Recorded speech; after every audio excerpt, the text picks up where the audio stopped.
WTAM Cavs Radio Network. Unreal victory by Cleveland last night. Game day means traveling. Wherever I'm headed, I book with Marriott Bonvoy, official hotel partner of the NCAA and U.S. Soccer, with a portfolio of brands offering different comforts like complimentary breakfast at select hotels. There's an option that fits Marriott Bonvoy, where game day checks in. Donovan Mitchell and the Cleveland Cavaliers have tied up their series against the Detroit Pistons 2 apiece because of a run last night that they went on of 24-0 run. End of the second quarter into the third quarter, a 24-0 run. Donovan Mitchell had 39 points in the second half of this game. I believe it was one shy for a record of a half in a playoff game, behind a guy that was mentioned on this show last week, Eric Sleepy Floyd, a name that we called Smalls during a show was it last week or the week before that you were Sleepy Floyd? It's really evergreen. You're always Sleepy Floyd. Just an all-time performance from Donovan Mitchell and the Cleveland Cavaliers last night. And now we've got to look at it and say, best of 3. Home team seems to win when the Cavs are involved. Your reactions first last night, the comeback, the run by the Cavs and Donovan Mitchell's second half. Well, I mean, Donovan Mitchell was unbelievable. I mean, they started the second half on a 23-0 run. 15 of that was all Donovan Mitchell. I mean, oh, that's it? Well, yeah, you say that's it. But, I mean, he came out, got a couple of bunnies at the rim early on in the half, saw the ball go through the hoop. Then the next possession, swing, wide open three-pointer, buries that. And then, of course, it just gets rolling. It's like the old school arcade game, NBA Jams, 3 straight buckets and the guy is on fire. Yeah. That was Donovan Mitchell in the third quarter. No he doubt. was on fire. I remember that. And everybody got involved on the act because the way that he played bred confidence for the others. James Harden was knocking down threes. Jared Allen was mixing it up in the paint. Like they really changed the momentum of that game and in the series with that half of basketball, because if you watch that game in the first half, that was all Detroit. I mean, Karis LeVert had a turn back the clock performance. He dropped 17 points in the first half. Tobias Harris was making tough buckets. And, of course, Cade was Cade.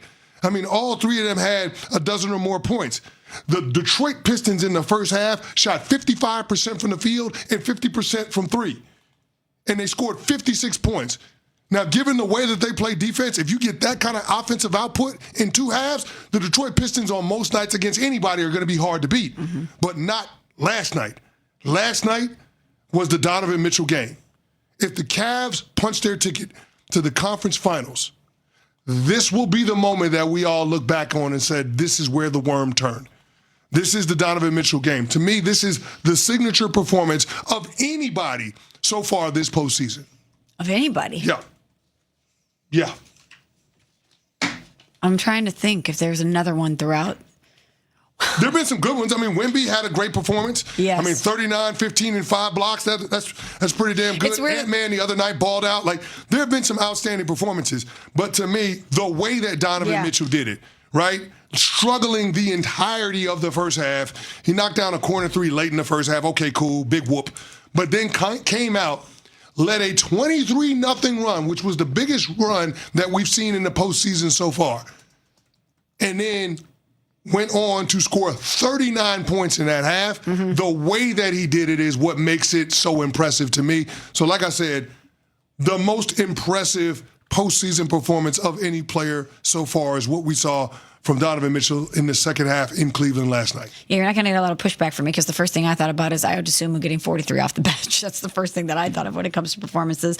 But I think the most surprising part of this for me, watching this game last night, is the way that he started. He was so cold to start the game. He missed his first 6 shots, and he didn't make his first field goal until 2:48 left in the second quarter. If you would have told me what was on deck in the second half, I wouldn't have believed you based on the way that he had started the first half, and particularly to start the game. But as he talked about at the end of the game, or post-game, excuse me, he didn't press. He just knew that those shots would fall. He kept at it. He kept his composure. And you're right. He exerted himself in a very significant way last night that could have changed the complexity of this series. Yeah, I think that this Cavs team was supposed to be what the Knicks have actually become, which is they're supposed to be in the Eastern Conference Finals. They were supposed to be this good. And there were moments during the course of the playoffs in the season where they were not, right? And they still make you sit there and scratch your head a little bit, right? There's these games from Jared Allen and Evan Mobley, and they just, what are you doing out there? Can you give me a little bit more? But Donovan Mitchell, it's awesome. I've said it over and over again, and yes, I'm biased towards this guy, but Donovan Mitchell's the closest thing we've seen to Dwayne Wade. He's a killer on the floor, and he's the kind of person you want to be around off the floor. Like, he's exactly what you want as the face of the franchise, but he's got to win past the second round. That's the difference, right? He's never been past the second round, either with Utah or now with Cleveland. Think about it, he's with Utah and Cleveland. It's not exactly Miami. No, but I think that in general, he has a team now that should be good enough to beat another really good team in the Detroit Pistons. And you have said, CC, clock is ticking because he's doing his part. If the rest around him don't do their parts, you've had a Donovan Mitchell experience. He's been awesome. You've now earned the right for him to look elsewhere. But last night gets Donovan Mitchell to want to stay more. He's awesome. Well, yeah, it certainly gets Donovan Mitchell to want to stay more, but let's not get it twisted with the stakes for Cleveland, right? Because if they have another exit in the second round, then all of a sudden the rumor mill is going to heat up with Donovan Mitchell potential trade request. And let's remember, organizationally, at the end of the regular season, this was the matchup that the Cavs wanted with how they handled the regular season and sitting a lot of their starters down the stretch. This was the matchup that they wanted. They got locked into the 4 seed. This was the matchup that they wanted in the second round. They wanted the Detroit Pistons. Well, damn it, you got them. And you've held serve on your home floor so far throughout the entire playoffs. But guess what? You don't have home court advantage in this series, which means you're going to have to go to Detroit and get a win. And so it's a great performance by Donovan Mitchell, but the others are going to have to step up and be more consistent. Jared Allen, Evan Mobley, got to take the show on the road. James Harden, need you to continue to play big. Like those guys, I'm not worried about what you're going to get from Donovan Mitchell. I'm worried about what you're going to get from the other core 4 guys. And that remains to be seen, especially in a hostile environment. Well, guess what? Math problem. Udonis Haslem has said it many times on Prime. Stars get you 2, coach gets you 1, role players get you 1. Your stars have gotten you 2 now. You got the 2. Harden got you the last one. Yep. Donovan got you tonight. Yep. Or tonight. Kenny Atkinson? You got to get one. Where's yours? Mobley, Allen, Strus. You guys got to get one. Yeah, Strus was good last night. Schroeder. Yeah. These are like Schroeder and Strus, battle tested, either Olympics or NBA. Kenny Atkinson, been around forever. Like, now it's up to them. Do the math. Stars got you 2. Role players need to get you 1. Coach needs to get you 1. Very quickly, CC, as a former professional athlete, you have to help with one thing. Why is there such a disparity between home and road for a team like the Cavs? Because they literally don't win on the road and they don't lose at home. How is that possible? Role players are more comfortable at home. To this level? Yeah. Wow. All right, coming up.